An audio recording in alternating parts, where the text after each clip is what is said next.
Hello guys, welcome to my YouTube channel. आज मैं आप सभी के लिए ना प्रिपेयर करके लाई हूँ नोट्स फाइनेंस कमीशन पे।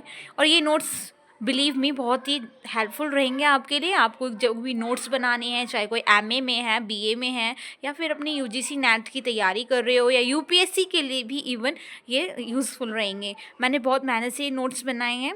एक एक चीज़ इसमें मैंने आपको डाली है।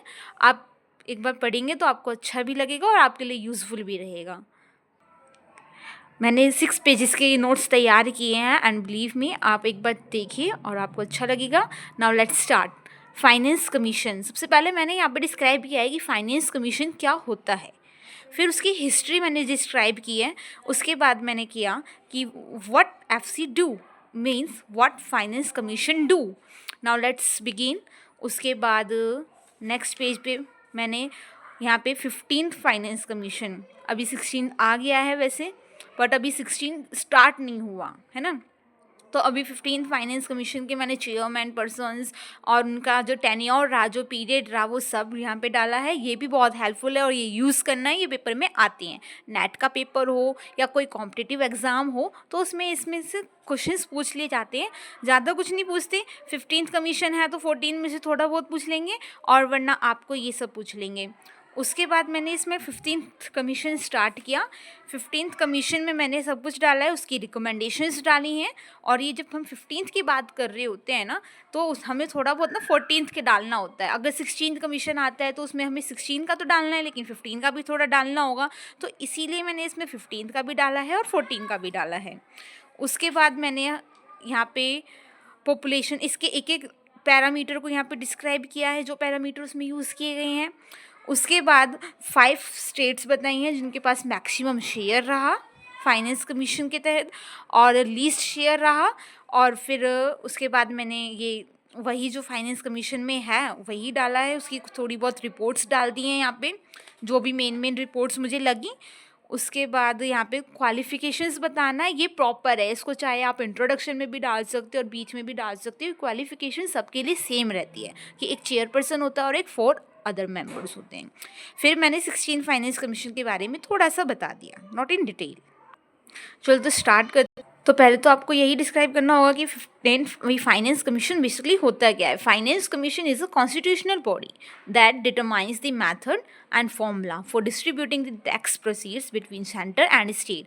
मतलब फाइनेंस कमीशन एक संस्था है, एक ऐसी बॉडी है जो भी टैक्स आ रहा है या जो भी इनकम आ रही है उनको स्टेट गवर्नमेंट और सेंट्रल गवर्नमेंट के बीच में कैसे डिस्ट्रीब्यूट करनी है, ये पहले से ही डिसाइड कर लेते हैं। तो ये कौन स्टेट करता है? फाइनेंस कमीशन डिसाइड करता है ना।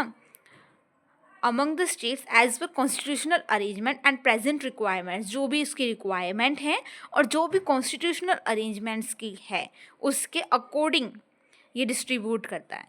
इसको क्वासी जुडिशियल बॉडी भी बोलते हैं। क्वासी जुडिशियल बॉडी क्या होता है कि मतलब ये पूरी तरीके से जुडिशियल है नहीं, पूरी तरीके से तो जज नहीं करता किसी चीज़ को, लेकिन ये क्वासी जुडिशियल है क्योंकि आधे से ज़्यादा जो हमारी इकोनॉमी टिकी हुई है वो फाइनेंस पे है ना। तो फाइनेंस पे है लेकिन पूरी तो फाइनेंस पे नहीं है, तो इसलिए इसको क्वासी जुडिशियल बॉडी बोला है।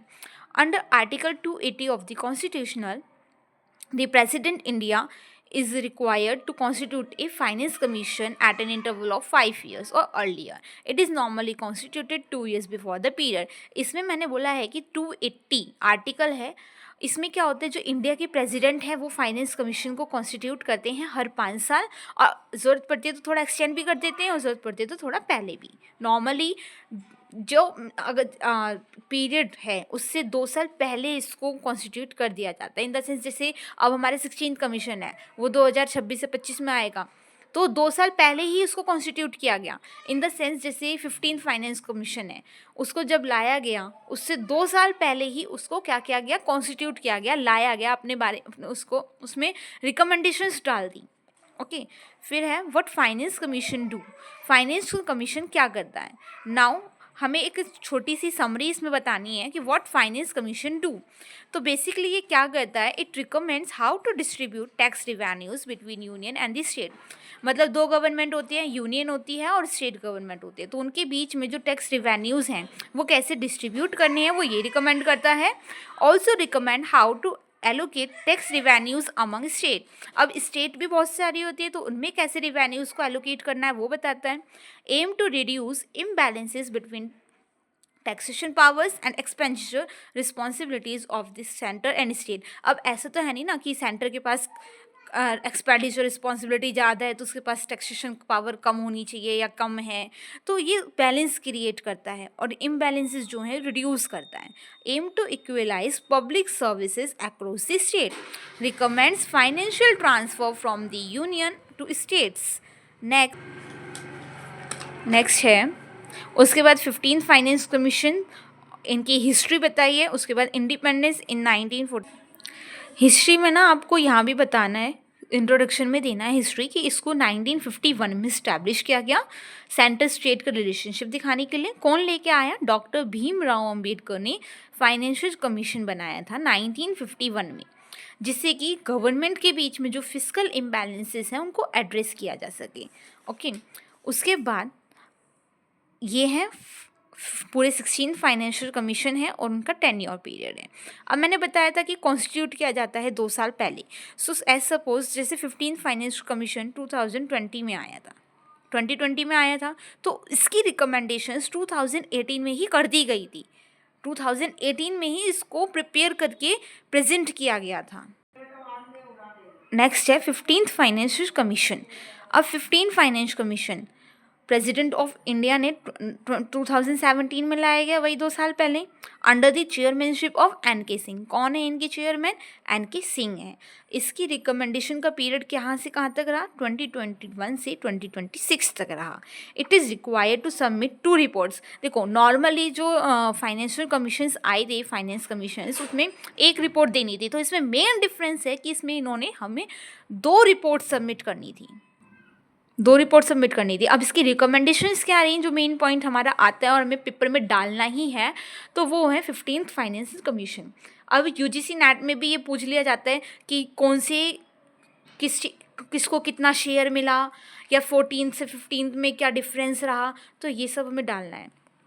पहला जो रिकमेंडेशन है वो share of states in central taxes, कि जो टैक्सेस आते हैं उसमें स्टेट का क्या शेयर है। तो 2021 से 26 तक के पीरियड में 41% शेयर रहेगा। 14th में क्या आता है? 42, तो ये 1% कम है इस बार। क्यों है? क्योंकि जो जम्मू कश्मीर में यूनियन टेरिटरीज बनी है नई, उनको रिसोर्सेज चाहिए तो उनको प्रोवाइड करने के लिए। अब बात हो रही है स्टेट के लिए, है ना, तो इसको हम बोलेंगे वर्टिकल डिवोल्यूशन या फिर हम कहेंगे वर्टिकल डिस्ट्रीब्यूशन, कि सेंटर से स्टेट पे जा रही है। अब ना एलोकेशन बिटवीन स्टेट्स सेकंड बनती है हमारी, एलोकेशन बिटवीन स्टेट्स की स्टेट्स में कैसे एलोकेट करेंगे, वो तो था सेंटर से स्टेट में कैसे जा रहा है। अब स्टेट्स, तो जब स्टेट और स्टेट के बीच में जाता है ना, उसको कहते हैं हॉरिजॉन्टल, क्योंकि स्टेट क्या है, सेम लेवल पे, तो हॉरिजॉन्टल होगा। ठीक है, वर्टिकल कैसे, सेंटर से स्टेट पे जा रहा है, तो इट इज़ वर्टिकल डिस्ट्रीब्यूशन। ठीक है, नेक्स्ट है हॉरिजॉन्टल डिस्ट्रीब्यूशन में हमने ये है इनकम डिस्टेंस। इनकम डिस्टेंस क्या होता है कि हर स्टेट्स की पर कैपिटा इनकम अलग अलग होती है, तो वो जो डिफरेंस है पर कैपिटा इनकम में, जीडीपी में, उसको इनकम डिस्टेंस का नाम दिया गया है यहाँ पे। तो जिन स्टेट्स की एवरेज इनकम ज़्यादा होती है उनको कम शेयर मिलेगा। फिर है पॉपुलेशन 1971। पॉपुलेशन 1971 को 14th फाइनेंशियल कमीशन में रखा गया, लेकिन 15th में उसको हटा दिया। फिर है पॉपुलेशन 2011, 14 में 10 था, यहाँ 15 है। फिर एरिया और उसके बाद फॉरेस्ट कवर, कहाँ कितने फॉरेस्ट हैं, ये भी फॉरेस्ट कवर जो 14 में था 15 में हटा दिया। फिर उसकी जगह नया लाया गया फॉरेस्ट एंड इकोलॉजी। ये भी कई बार पेपर में आ जाता है कि कौन सी नई चीज़ें ऐड हुई और कौन सी चीज़ें रिमूव हुई, तो ये बात हमें बिल्कुल ध्यान रखनी है। Okay, forest ecology, share of dense forest of each state in aggregate dense forest of all state, मतलब कि जहाँ पे फॉरेस्ट जिन स्टेट्स में है नहीं उनमें फॉरेस्ट लगाए जाए और उनके लिए 10% शेयर दिया गया है। फिर है डेमोग्राफिक परफॉर्मेंस, इसमें क्या, state with low fertility ratio with score high, मतलब कि जिन स्टेट्स की फर्टिलिटी रेशियो कम है, मतलब कि वहाँ पॉपुलेशन कम बढ़ रही है, वहाँ बच्चे कम हो रहे हैं, बच्चों ने कम बोन जन्म लिया है, तो वो अच्छा स्कोर कर रही हैं, इसका मतलब उन्होंने फर्टिलिटी रेशियो पे जो है अपनी पकड़ बना ली, अपना कंट्रोल कर लिया फर्टिलिटी पे, ठीक है, तो उनको ज़्यादा मिलेगा। इसलिए 15th फाइनेंशियल कमीशन में इसको लाया गया 12.5 से। उसके बाद आता है टैक्स एफर्ट, मतलब कि reward state with higher tax collection efficiency. अब इसमें ये नहीं है कि स्टेट्स फालतू फालतू टैक्स लेगी, ज़्यादा टैक्स लेगी तो वो बताया नहीं, वो नहीं बोला। इसमें बोला है ना कि जो स्टेट्स अच्छे से टैक्स को कलेक्ट कर पा रही है, मतलब वहाँ पे टैक्स चोरी नहीं हो रहा, टैक्स इवेजन नहीं हो रहा, ना ही कोई टैक्स से भाग रहा है, ना ही किसी को कोई दिक्कत आ रही है, बहुत स्मूथ सिस्टम है, तो उनको भी मिलेगा यहाँ पे शेयर। तो वो शेयर कितना है, 2.5 है ना। नेक्स्ट, अब इसमें जो पैरामीटर हमने यूज़ किया था पॉपुलेशन का किया था, एक एक बारी बारी से ना उसको थोड़ा थोड़ा सा हमें डिस्क्राइब कर देना है यहाँ पे, अलग अलग से पॉइंट्स डाल के। इनकम डिस्टेंस वही है यहाँ पे। फिर टॉप 5 स्टेट्स जिनको ज़्यादा शेयर मिले, फिर 14th में भी ज़्यादा शेयर मिले हैं, यहाँ पे 15th में भी मिले हैं, तो सेम सेम ही है। तो फर्स्ट नंबर पे UP, second Bihar, then Maharashtra, Madhya Pradesh sorry, next West Bengal and next Maharashtra. ये स्टेट्स थी जिनको ज़्यादा शेयर्स मिले। उसके बाद हम बात करते हैं लीस्ट शेयर्स की। तो लीस्ट शेयर्स में आती हैं पहले Goa, then Sikkim, then Mizoram, then Nagaland and then Tripura. ये पेपर में ना इस तरीके से आ जाते हैं कई बार नेट के पेपर में कि इनको क्रोनोलॉजिकल ऑर्डर में लगाओ, या फिर इनको ना मतलब ऐसे कि ऑप्शन दे देंगे कि किस में सबसे ज़्यादा शेयर था, किस में सबसे कम शेयर था, तो हमें इस तरीके से लर्न कर लो इसको।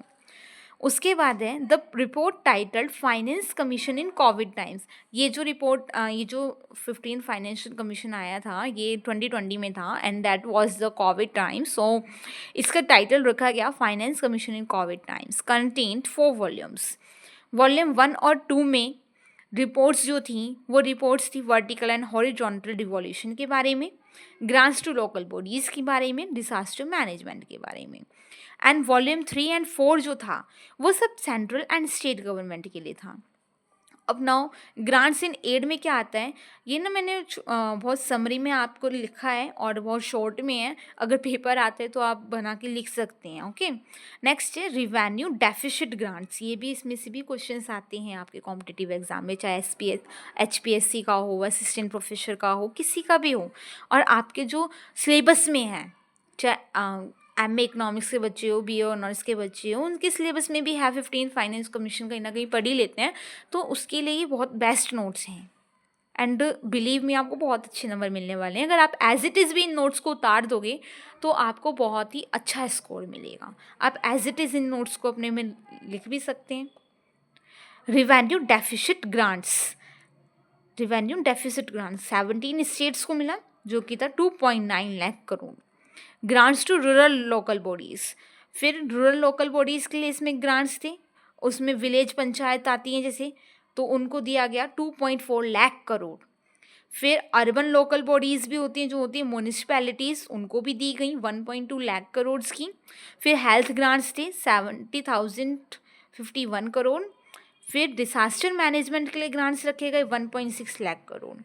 नॉर्मली अभी मैंने आपको बताया पहले कि नॉर्मली क्या होता है, फाइनेंस कमीशन को ना एक रिपोर्ट देनी होती है, लेकिन जो 15 फाइनेंशियल कमीशन था ना उनको 2 रिपोर्ट देनी थी, है ना। That was the covid time because, और ये 6 ईयर्स का हो गया, तो पहली जो रिपोर्ट थी वो 1 ही साल की थी, 2020 से 21 तक।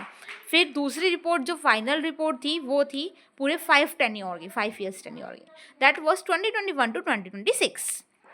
ओके, नाउ अब हम बताते हैं कि कॉन्स्टिट्यूशन क्या है इसका, फाइनेंस कमीशन का। फाइनेंस कमीशन में क्या होता है ना कि एक चेयरमैन होता है और 4 प्रेसिडेंट मेंबर्स होते हैं, 4 मेंबर्स होते हैं जिनको प्रेसिडेंट अपॉइंट करते हैं। ओके, सो पार्लियामेंट की कुछ क्वालिफिकेशंस होती हैं, पार्लियामेंट ने ना कुछ क्वालिफिकेशंस स्पेसिफाई की हैं चेयरमैन के लिए और कमीशन के मेंबर्स के लिए। अब हम पढ़ते हैं वो क्या।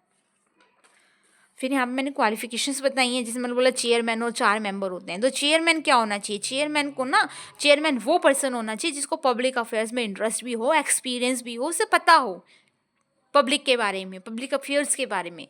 फिर 4 मेंबर्स होते हैं। अब जो ये 4 मेंबर्स हैं ये कैसे चुने जाते हैं, देखिए कैसे सिलेक्ट किए जाते हैं। अब ये जो 4 मेंबर हैं इनमें क्या होता है, जो हाई कोर्ट का जज हो या फिर क्वालिफाइड हो। ओके, फिर उसकी फाइनेंस एंड अकाउंट्स में बहुत अच्छी खासी नॉलेज हो, बहुत स्पेशलाइज्ड हो, फाइनेंशियल मैटर्स में एक्सपीरियंस हो, और एक और चीज़ है बच्चे, वो है कि वो इकोनॉमिक्स की उसको जानकारी हो अच्छी खासी। ठीक है, इकोनॉमिक्स के बारे में वो बहुत कुछ जानता हूँ। फिर हम छोटा सा लास्ट में 16 फाइनेंस कमीशन, क्योंकि बच्चे को आया तो है नहीं अभी 16 फाइनेंस कमीशन, लेकिन क्योंकि अब बात हो रही है तो इसलिए हम क्या करेंगे, 16 फाइनेंस कमीशन को भी लिखेंगे थोड़ा सा। जो 16 फाइनेंस कमीशन है, इसका जो चेयरमैन है वो कौन होने वाले हैं, डॉक्टर अरविंद पनगरिया। डॉक्टर अरविंद पनगरिया, जो कि नीति आयोग के वाइस चेयरमैन रह चुके हैं एंड कोलंबिया यूनिवर्सिटी के प्रोफेसर। ओके, इस कमीशन, जो ये कमीशन होगा, जो ये 16th कमीशन होगा, ये रिकमेंडेशन देगा 5 ईयर्स के लिए, तय हो चुका है। ठीक है, जो कि 2026 से चलेगा, 1 अप्रैल 2026 से। इसके मेंबर कौन कौन होंगे, डॉक्टर अरविंद पनगरिया जो कि चेयरमैन रहेंगे, और इसमें 5 मेंबर हैं, एक जिनमें से पार्ट टाइम है, अजय नारायण झा, एनी ग्योर्ग Mathew, Manoj Pandya, Soumya Kanti Ghosh that is part time, Ritvik Ranjan Pandey that is secretary. I hope आपको ये नोट्स पसंद भी आए और आपके लिए हेल्पफुल रही हो।